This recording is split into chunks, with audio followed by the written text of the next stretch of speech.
Renungan Hari Jumat 14 Januari 2022.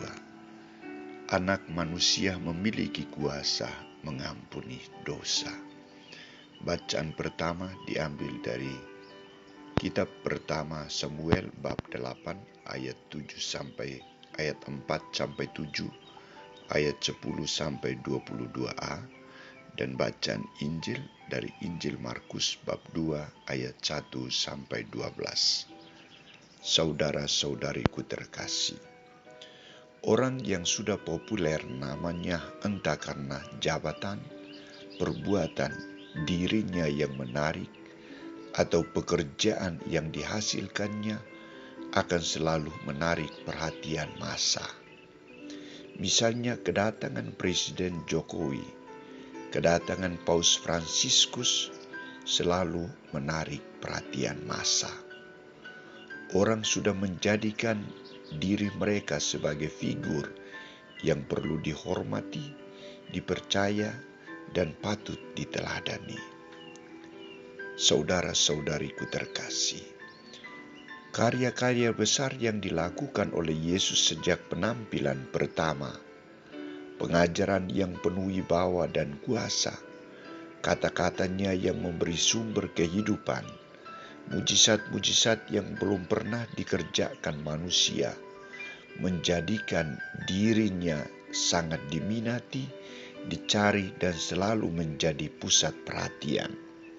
Semua orang datang kepadanya untuk mendengarkan pengajarannya maupun mengalami suasana kasih yang diberikannya. Kehadiran Yesus di Kapernaum mengundang massa yang berdesak-desakan. Dalam situasi hiruk-pikuk ini, Yesus tetap melaksanakan tugas pengajarannya. Santo Markus memfokuskan perhatian sabda Tuhan hari ini pada peristiwa penyembuhan Yesus terhadap orang lumpuh. Usaha dan kerja keras dari keluarga untuk menghadirkan orang lumpuh di hadapan Yesus ditanggapi serius oleh Yesus.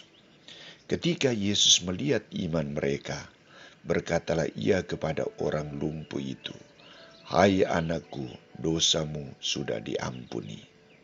Saudara-saudariku terkasih, ucapan Yesus ini yang penuh kasih, sapaan seorang bapa yang berbelas kasih, menarik perhatian ahli-ahli Taurat sampai-sampai mereka melontarkan pertanyaan. Mengapa orang ini berkata begitu? Ia menghujat Allah. Siapa yang dapat mengampuni dosa selain daripada Allah sendiri? Ahli-ahli Taurat mulai berpikiran negatif terhadap kata-kata yang diucapkan Yesus. Mereka mulai mempertanyakan pribadi Yesus sebagai putra Allah karena mereka belum mengenalnya. Bagaimana tanggapan Yesus terhadap reaksi mereka? Yesus menggunakan kesempatan ini untuk menunjukkan siapakah dirinya. Apakah dia manusia biasa ataukah dia sungguh-sungguh putra Allah? Maka ia menunjukkan sikapnya kepada mereka dengan pertanyaan balik. Mengapa kamu berpikir begitu dalam hatimu? Manakah lebih mudah mengatakan kepada orang lumpuh ini, "Dosamu sudah diampuni," atau mengatakan, "Bangunlah, angkatlah tilammu dan berjalanlah"?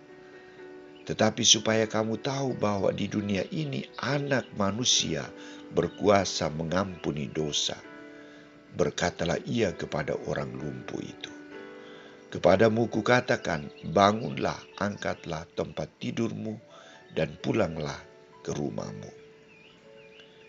Pertanyaan untuk kita renungkan, mengapa ahli-ahli Taurat tidak bangga melihat karya belas kasihan, karya penyelamatan yang dikerjakan oleh Yesus untuk menyelamatkan, menyembuhkan, membebaskan sesamanya dari penderitaan? Jawabannya adalah mereka hadir di hadapan Yesus, tetapi hati mereka masih tertutup untuk menerima dan percaya kepadanya. Keraguan inilah yang membuat mereka mempertanyakan kuasa mengampuni yang dimiliki oleh Yesus. Saudara-saudariku terkasih, saya dan kita semua sering berhadapan dengan orang yang ragu.